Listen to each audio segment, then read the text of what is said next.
Two Israeli embassy employees are dead after an apparent targeted attack on a Washington, D.C. street. The suspected shooter arrested at the scene. In response, Israeli Prime Minister Benjamin Netanyahu has ordered increased security at Israeli missions around the world. The victims have been identified as Yaron Lashinsky and Sarah Milgrim. Lashinsky was a research assistant at the embassy, and Milgrim, she organized visits and missions to Israel. Israel's ambassador to the U.S. says Lashinsky was going to propose to Milgrim in Jerusalem next week. He just ran up. It was terrible. He reaches into his bag and pulls out a keffiyeh and says, "I did it. I did this for Gaza." And just starts shouting "Free Palestine," and that's when the police came in and arrested him. The couple was killed as they left the Capitol Jewish Museum just after 9 last night. The museum is near the FBI's field office and less than a mile from the Capitol. The agency says it is investigating the motive and the suspect's possible ties to terrorism. That suspect has now been identified as 30-year-old Elias Rodriguez from Chicago. A witness captured the chaotic scene outside the museum as Rodriguez was taken into custody. Free Palestine! Free Palestine! Witnesses also told police Rodriguez was seen pacing outside the museum before he approached a group of 4 people and opened fire. CBS News has learned he could make his first court appearance later today. Israel's ambassador to the UN spoke to CBS Mornings News about his concerns for the safety of the Jewish community. What happened yesterday, this terrorist, similar to October 7th, he planned everything. And he picked a location where there was no tight security. 4 days ago, we had a parade in Manhattan, and we had thousands of policemen securing the parade and protecting the people who came to show support for the state of Israel. But every night, you have hundreds of events, like the one who took place last night. It was a small event of the American Jewish Committee in order to introduce diplomacy to young professionals.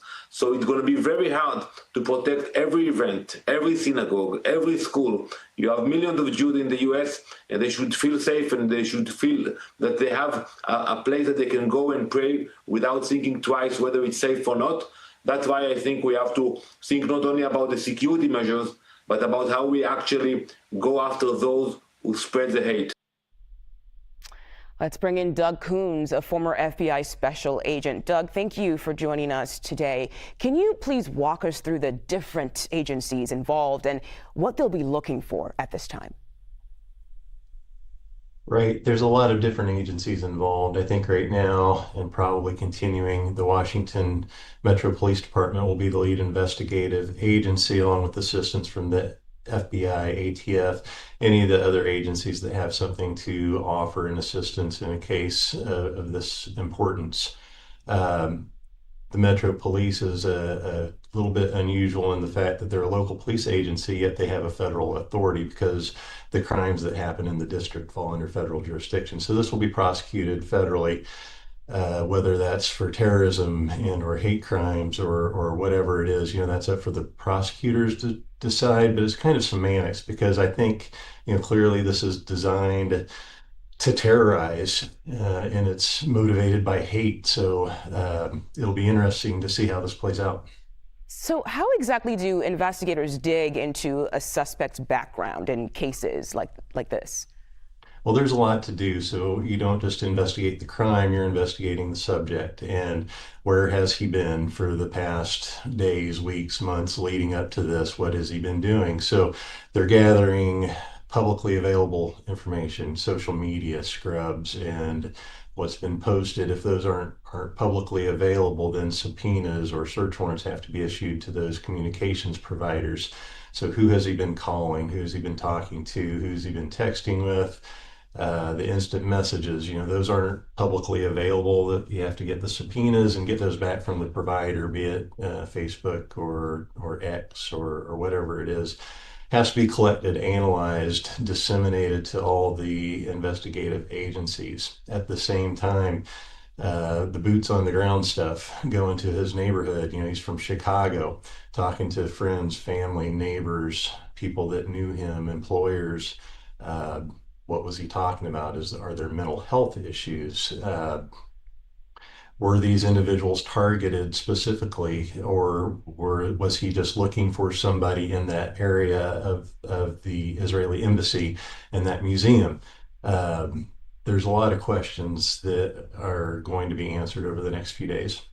A lot of questions indeed. And I think one of them is the fact that this happened in an area that seems like it's very, very secure. From your experience, how is that even possible?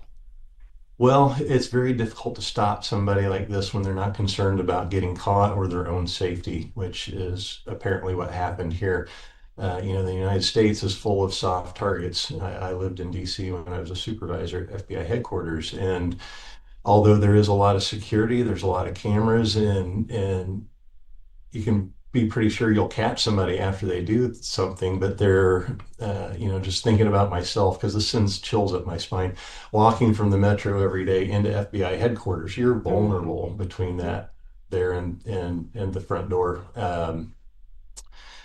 Average person doesn't have a security detail. They can't afford one. And it's kind of mind-boggling to think about it, that we don't want to live in an environment where we don't feel safe. I've also been to Israel and worked with their police on occasion, and it's a lot different there. Things are way more locked down, but it's also smaller. Most of the buildings you can't get into until you go through what's called a man trap. You go through the front door, there's like a foyer area, and that second inner door doesn't get opened until you've been cleared. I don't think anybody wants to have to live like that. I would agree with that. Doug, earlier you walked us through what investigators are looking for when it comes to the suspect, but in overall, what do you think would be the next step for investigators here? I think it's important to find out, if he is part of a larger group, people with like-minded ideology that might also pose a threat to people. So I think making sure that this isn't an ongoing concern, that there aren't other people in his circle that we need to get in front of and stop before something else happens. So safety is always the number one concern. Yeah, of course. Just a tragic case here. Doug Kouns, thank Very you so sad. much. Yeah, very Thank sad. you. Thank you for joining us on 24/7 today. And stay with CBS News 24/7 for continuing coverage of this tragic shooting. You can also get all of the latest information at cbsnews.com.